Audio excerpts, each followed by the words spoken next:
I want to bring on a doctor who not only has been studying on the front lines and treating patients that are struggling through COVID-19, but a doctor who has recovered from coronavirus himself. And joining us right now is Dr. Michael Saag, Associate Dean for Global Health at the University of Alabama at Birmingham. And Dr. Saag, first off, thank you so much for joining us. Very happy to hear that you have recovered from coronavirus. Just as we've highlighted on my show, my brother has recently as well. But as Kristen highlighted there, I mean, there are a lot of concerns about reopening the economy, despite seeing hospitalization rates potentially dropping in some of these states. We've been hearing for weeks that testing has lagged behind where it needs to be to justify reopening businesses. So what's your take on that, given that we still have no real treatment to help patients who've contracted the virus? Well, first off, thanks for having me, and I am doing well, thanks. So we're in a tight spot because the unemployment is very real and the economy hits are very real, but this virus is also very real. In the next couple of days, we're going to surpass the number of deaths in the United States of the total number of people who died in the Vietnam War. That took 17 years to happen. We're less than 17 weeks into this epidemic. We're not dealing with something that's going to yield to politics or what we want it to do. The virus is here. The 98% of people in the United States are still susceptible. And the reason that, as we just heard, hospitalizations, ER visits are all coming down is precisely because of the stay-at-home orders. So we start relaxing those, and we have a virus that's still there and nothing else different. I don't see any way around another surge, another spike in cases. So it'll be an interesting experiment, although not exactly randomized. You know, that's a very good point, though, because we've heard that from a lot of mayors and officials, state officials, kind of pointing to their charts, even when there is some optimism there to see the curve flattening and saying, look, you know, we're in the clear, we can open this up. But they seem to be overlooking the fact that the only reason that's played out is because everyone stayed home and have abided by some of these orders. But specifically, when we look at the risks to reopening here historically, and I know you've studied infectious diseases for decades here. So what would you say people should be bracing for? Because historically, it looks like opening up could be worse when you see a second wave of infections, because basically people come out of it celebrating the fact that they're quote unquote now in the clear because they've quarantined and they've done their part. And then you come out and you get an explosion of new cases. Is that what we should be bracing for here?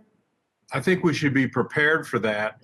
I think it's, in my view, likely. I'll tell you an interesting twist on this that's worth looking into, and that is asking the question of people in the community. Even if the restaurant's open, even if the nail salon's open, are people going to go?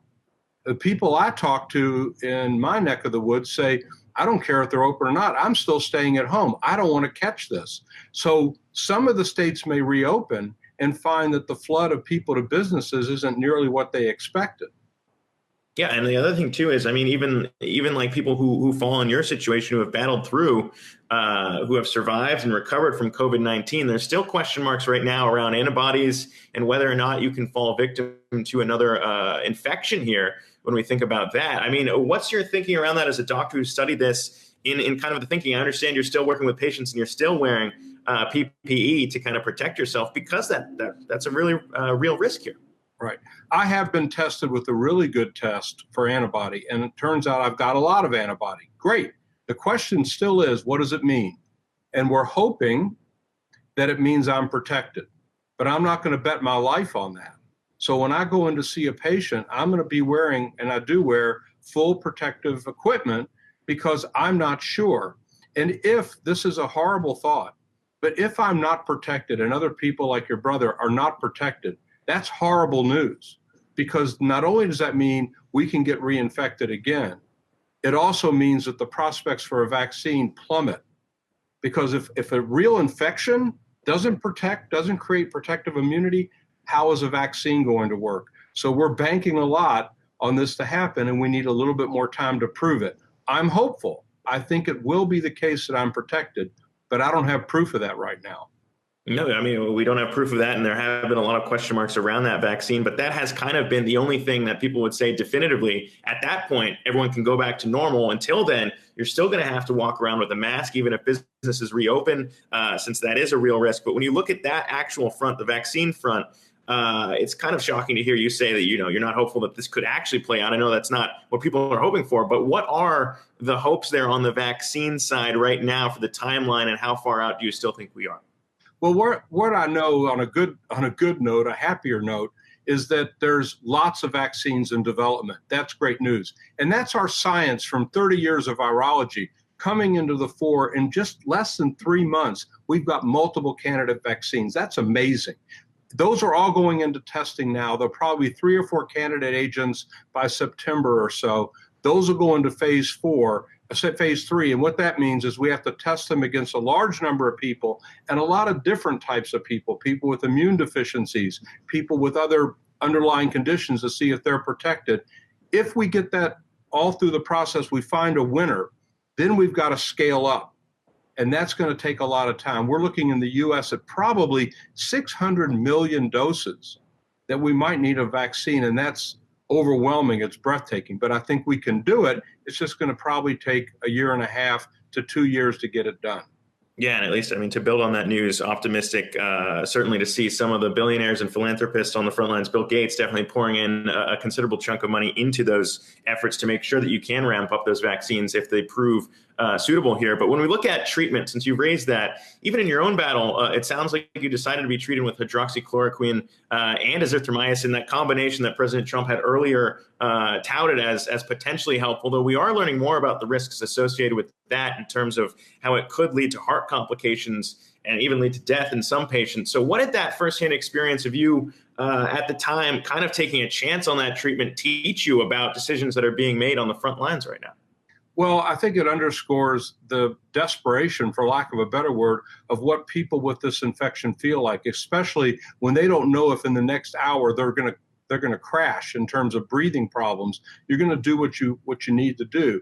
What we really need, and what we're having finally now, are randomized, well-conducted clinical trials of not just hydroxychloroquine and azithromycin, but another drug, remdesivir, which is looking like those data are going to be coming out in mid-May to end of May, which is, again, ridiculously fast for drug development. If that drug hits and shows that it slows progression or reverses the process, then that's a game changer, because that means we could start relaxing, finding people early through testing, and getting them immediately onto treatment. Again, that's about a 6-month proposition, even if it looks like it works. But that's our best hope right now, and I'm pulling for it to work. Yeah, and at least hopeful that would lead to a safe reopening in terms of having something there to treat people should they fall victim to the coronavirus as well. But for now, we'll leave that there. Dr. Michael Saag, can't thank you enough for joining us. Appreciate it. Associate Dean for Global Health at the University of Alabama at Birmingham. Thank you again for taking the time, sir. Good luck out there on the front lines. And again, very happy that you fully recovered. Thanks very much. Thanks for having me. Hey investors, Zach Guzman here. Are you interested in learning more about the markets and getting the latest financial news? Well, then click right here to subscribe to our Yahoo Finance YouTube channel. Get the latest up-to-the-minute market analysis, big interviews in the world of finance, and information on how to manage your money every day wherever you are.